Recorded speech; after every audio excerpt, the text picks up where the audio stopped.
नमस्कार विद्यार्थी मित्रांनो, स्वागत आहे तुमचं आपलं चॅनल एमपीएससी गर्लवरती.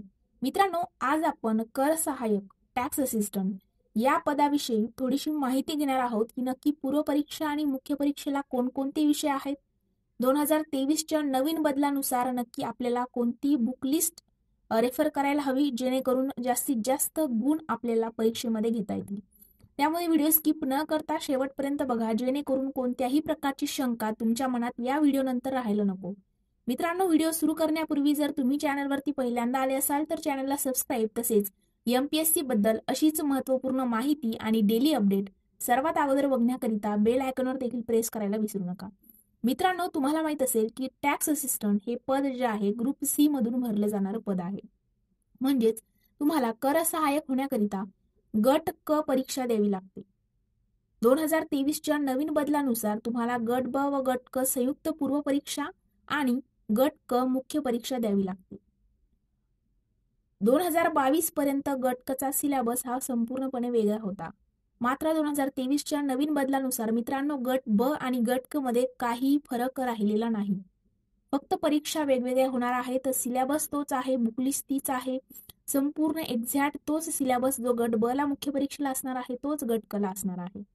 या ठिकाणी प्रत्येक पदाकरिता वेगवेगळा मुख्य परीक्षेचा सिलेबस इथून पुढे नसणार.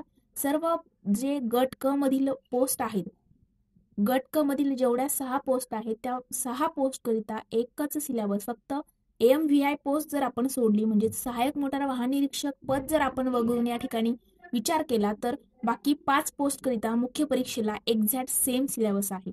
तर आज आपण त्या सिलेबस विषयी बोलणार आहोत की 2023च्या नवीन बदलानुसार नक्की बुकलिस्ट कर सहाय्यक पदाची कोणती असायला हवी.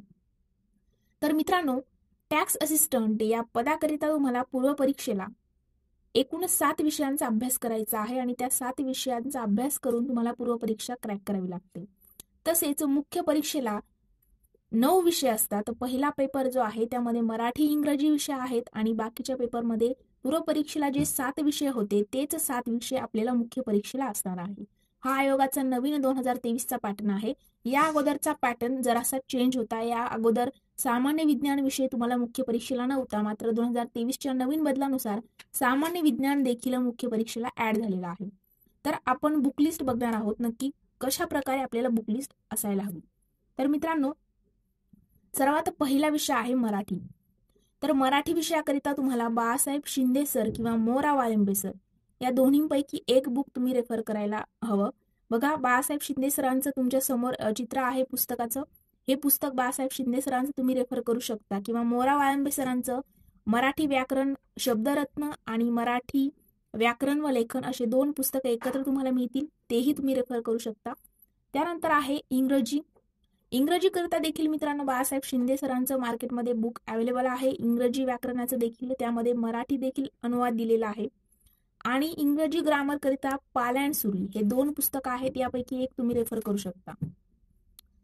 तिसरा विषय आहे मित्रांनो इतिहास. तर मराठी इंग्रजी हे 2 विषय पहिल्या मुख्य परीक्षेच्या पहिल्या पेपरला या ठिकाणी विचारले जातात, आणि जे बाकीचे 7 विषय मी तुम्हाला सांगणार आहे ते पूर्व आणि मुख्य परीक्षा दोन्हींना देखील विचारले जाणार आहेत. त्यामध्ये बघा, इतिहास आहे. इतिहासामध्ये तुम्हाला महाराष्ट्राचा इतिहास करायचा आहे, आधुनिक भारताचा इतिहास करायचा आहे.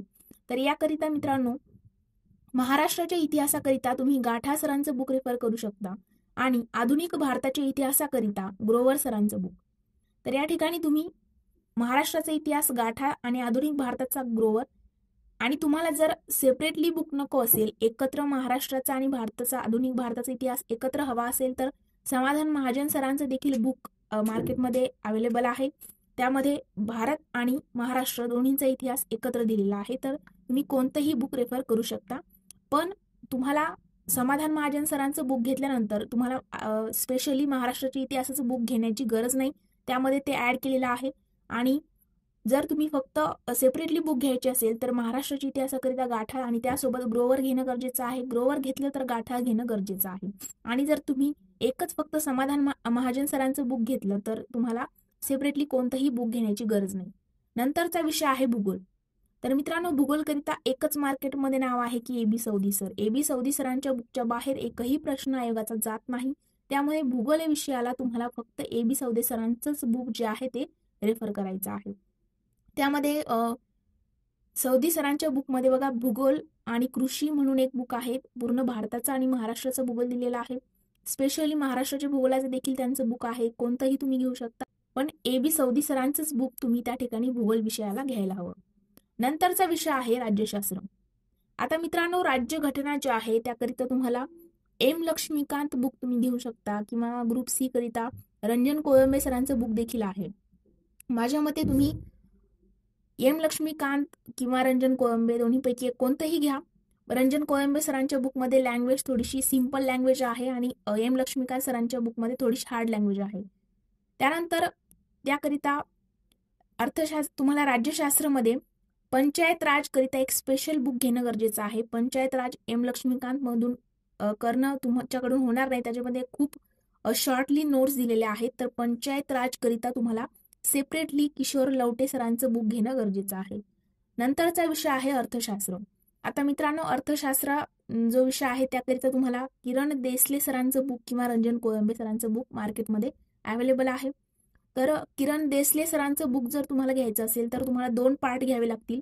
अर्थशास्त्र भाग 1 आणि अर्थशास्त्र भाग 2 दीपस्तंभ अकॅडमीचे आहेत. तर त्या ठिकाणी तुम्ही किरण देसले सरांचं जर रेफर करायचं असेल तर 2 बुक घ्यावे लागतील आणि रंजन कोळंबे सरांचं एकच भारतीय अर्थव्यवस्था म्हणून बुक आहे, ते तुम्ही रेफर करू शकता. नंतरचा विषय आहे सामान्य विज्ञान. बघा मित्रांनो, 2022 पर्यंत सामान्य विज्ञान विषय मुख्य परीक्षेला विचारात घेतला जात नव्हता. मात्र 2023च्या नवीन बदलानुसार टॅक्स असिस्टंट पदाला देखील मुख्य परीक्षेला सामान्य विज्ञान विषय आहे. त्यामुळे आता सामान्य विज्ञान स्किप करून चालणार नाही. सामान्य विज्ञान विषयाला देखील तुम्हाला मार्केटमध्ये सचिन भस्के सरांचं बुक जे आहे ते तुम्ही रेफर करू शकता. मित्रांनो, तुम्ही इंग्रजीतून तयारी करत असाल तर सचिन भस्के सरांचं बुक जे आहे इंग्रजी माध्यमातून देखील अवेलेबल आहे आणि मराठीमधून देखील. तर तुम्ही मार्केटमधून सचिन भस्के सरांचं सामान्य विज्ञानाचं पुस्तक जे आहे ते रेफर करायला हवं. नंतरचा विषय आहे अंकगणित आणि बुद्धिमत्ता. मित्रांनो, अंकगणित आणि बुद्धिमत्ता करिता तुम्ही कोणतंही बुक रेफर करा. या ठिकाणी मी तुम्हाला अंकगणित करिता पंढरीनाथ राणे किंवा सचिन ढवळे सरांचं बुक तुम्ही रेफर करायला हवं आणि बुद्धिमत्ता करिता सतीश वसे सर. पण मित्रांनो, तुम्ही कोणत्याही या ठिकाणी कोणत्याही प्रकाशनचं किंवा कोणत्याही सरांचं बुक रेफर करा. मात्र प्रॅक्टिस या ठिकाणी अंकगणित बुद्धिमत्ताला जास्त तुमचा सराव असणं गरजेचं आहे. पुस्तक तुम्ही कोणतेही रेफर करा. नंतरचा मित्रांनो शेवटचा विषय चालू घडामोडी. आता चालू घडामोडी करिता तुम्हाला मार्केटमध्ये एक स्पेशल बुक त्या ठिकाणी मिळणार नाही. तुम्हाला एकतर मासिक घ्यावं लागेल किंवा इयर बुक तुम्हाला घ्यावी लागेल. सपोज तुमची एप्रिलमध्ये एक्झाम असेल तर 1 वर्ष मागे जाऊन त्या वर्षाचे इयर बुक तुम्ही घेऊ शकता किंवा मासिक दर महिन्यातलं मासिक घ्या किंवा 6 महिन्याचं जे मासिक मिळतं त्यातून तुम्ही चालू घडामोडीचा अभ्यास करू शकता.